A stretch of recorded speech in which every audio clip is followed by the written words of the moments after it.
हम लेडीज़ को हमेशा ही ये पसंद होता है कि हमारी किचन हो या घर हो बहुत अच्छे से ऑर्गेनाइज्ड हो और क्लीन हो। बट हमारी बिजी लाइफ में इतना ज़्यादा टाइम नहीं होता है कि बहुत सारा टाइम देके और पूरा दिन घर के कामों या किचन को साफ़ करने के लिए लगे रहे। तो आज के इस वीडियो में बहुत सारे ऐसी टिप्स और आइडियाज़ आपके साथ शेयर करूँगी जो हमारे घर किचन को क्लीन रखने और ऑर्गेनाइज रखने के लिए हेल्प करेंगी। सो हाय गाइस, माई सेल्फ बर्षा and welcome back. I hope आप लोग अच्छे होंगे और मैं भी अच्छी हूँ। अगर आप मुझे फर्स्ट टाइम देख रहे हैं तो आप कर लीजिए इस चैनल को सब्सक्राइब। यहाँ पर आपको बहुत ही अच्छे आइडियाज़ और टिप्स आपको घर को ऑर्गेनाइज रखने के लिए मिलेंगी। बहुत सारे DIYs भी मैं यहाँ पर शेयर करती रहती हूँ। तो चल कर लीजिए जल्दी से चैनल को सब्सक्राइब, लाल बटन को दबाकर, और बेल आइकन को दबाइएगा मोर नोटिफिकेशन के लिए। जब सुबह के कामों को करने के बाद, खाना बनाने के बाद किचन की कुछ जो कंडीशन होती है वो इस तरह की होती है। हम कितना भी ट्राई कर लें बट किचन में थोड़ा थोड़ा करके सामान फैल ही जाता है। हालांकि मुझे किचन में काम ऐसे ही पसंद है कि अच्छे से क्लीन करते करते काम हो जाए। बट कितना भी क्लीनिंग से काम करें, काम इतना जल्दी में होता है ना सुबह का, कि वो किचन गंदी फैल ही जाती है कितनी भी कोशिश कर लूँ।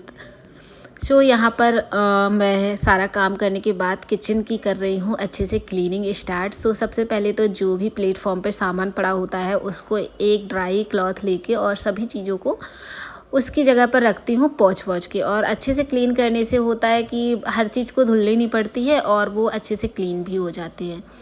हमेशा ही ट्राई करिए किचन में या प्लेटफॉर्म पर एक डस्टबिन रखिए, यानी कि कोई भी बाउल या बास्केट रख लीजिए। कोई भी चीज़ कट कर रहे हो तो उसमें डाल के रखिए।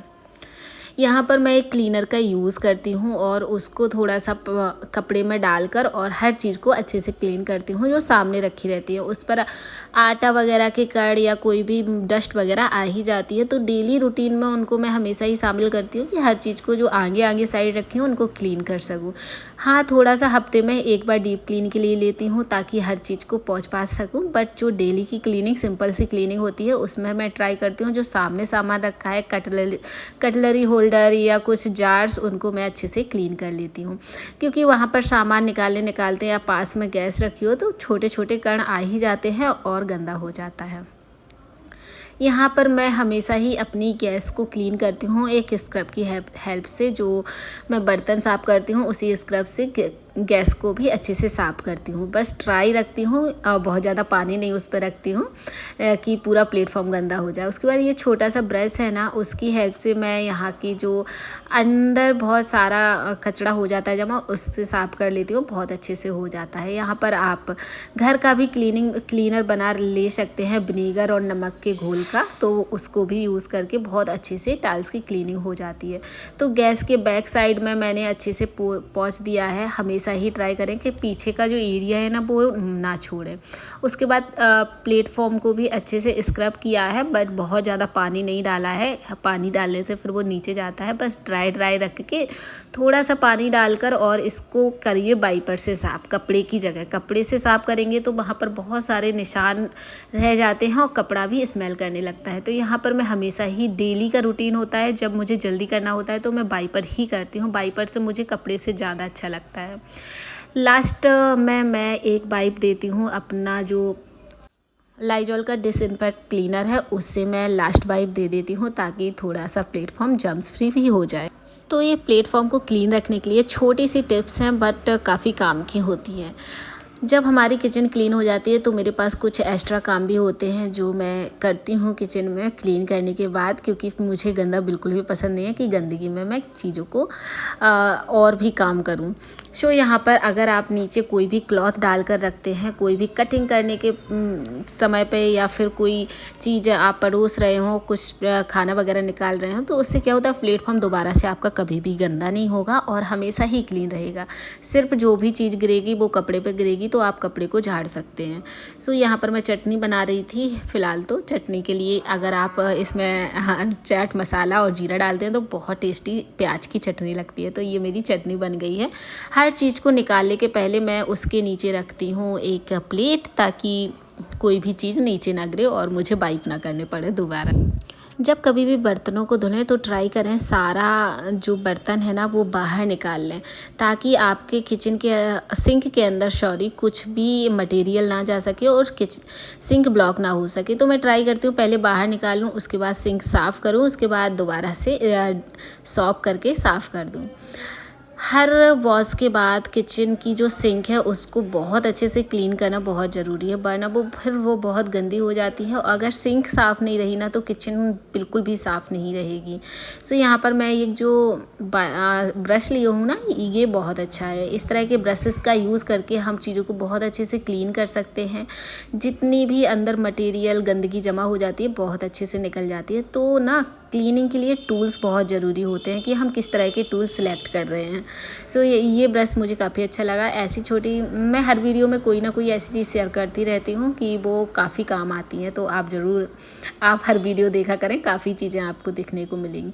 लास्ट में मैं सिंक में भी एक सूखे कपड़े से वाइप देती हूँ ताकि जो भी पानी के स्टॉक्स है ना वो क्लीन हो जाए और मेरी जो सिंक है ना वो एकदम से चमचमाती रहे। तो देखिए किचन की सिंक जो है ना बहुत ज़्यादा अच्छे से क्लीन हो गई है। जैसे कि मेरी किचन क्लीन है वैसे ही सिंक को रखना भी बहुत ज़रूरी है क्लीन।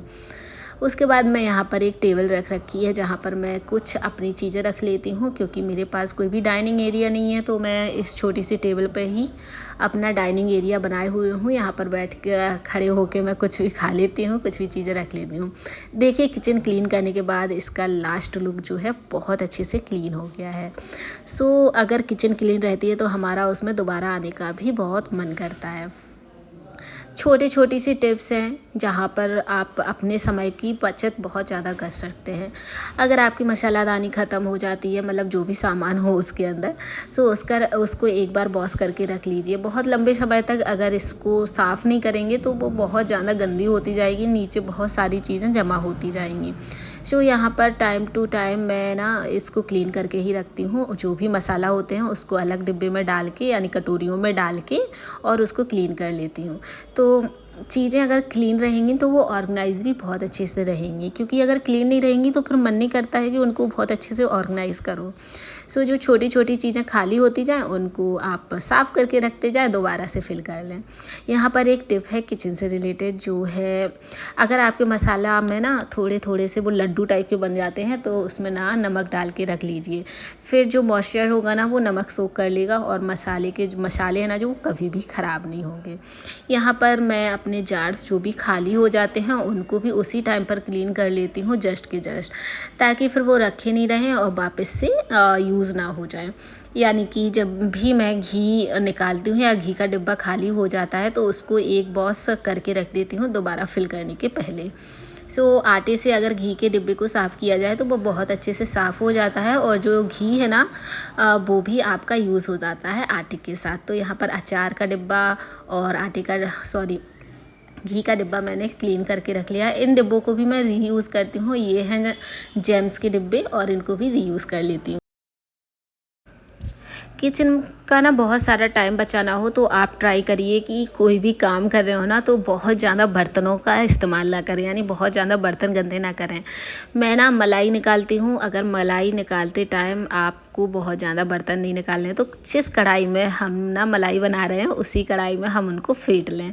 सो यहाँ पर पहले मैंने स्पून से किया है, देन फिर मथानी से किया है, तो उससे क्या होता बहुत जल्दी घी निकल आता है। तो बस मिनटों में ही घी बन जाता है। अगर आप मिक्सी से नहीं बनाना है, इस तरह से मधानी से बनाइए और बहुत अच्छे और बहुत जल्दी घी निकल आएगा। बहुत सारे बर्तनों की बचत भी होगी, यानी गंदे होने की बचत होगी, और हमारा यहाँ पर हो जाता है बहुत ज़्यादा टाइम सेव। तो जिस कढ़ाई में मुझे घी बनाना है उसी कढ़ाई में मैंने मक्खन बना लिया, यानी घी को भी फेंट लिया है। और स्पून की हेल्प से देखिए, बस थोड़ी सी मथानी चलाई और स्पून की हेल्प से ना बहुत अच्छे से घी निकल आता है, बहुत जल्दी, बहुत कम मेहनत में। सो ये जब दूध अलग हो जाता है घी से, सो समझ लीजिए हमारा घी बनकर रेडी है। यहाँ पर मैं बहुत सारे बर्तन गंदे ना करते हुए जिसमें मैंने मलाई जमाई हुई थी उसमें वापस से मैं इस दूध को निकाल दूँगी एंड हमारी जो मलाई है वो बनकर रेडी हो जाती है। We just make it up, 'cause reality will never be good enough.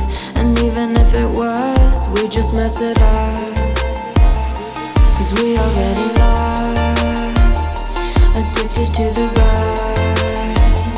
I never meant to fall,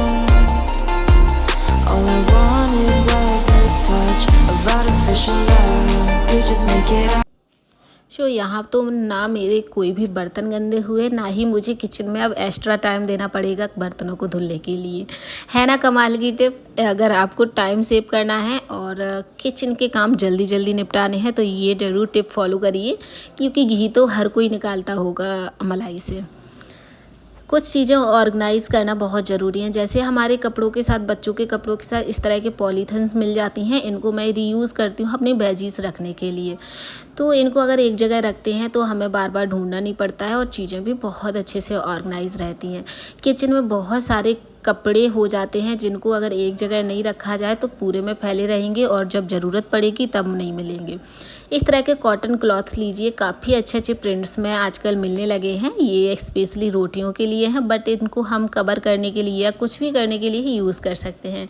सो चीज़ों को चूज़ करिए उसके लुक के अकॉर्डिंग। काफ़ी अच्छी अच्छी चीज़ें आजकल मार्केट में अवेलेबल हैं, अगर आपको बस थोड़ा सा ख़रीदना आना चाहिए। इस तरह का क्लॉथ मैं यूज़ करती हूँ, जो हमारे सूट कुर्ती कॉटन के बच जाते हैं, इनमें मैं सब्जियों को ड्राई करती हूँ।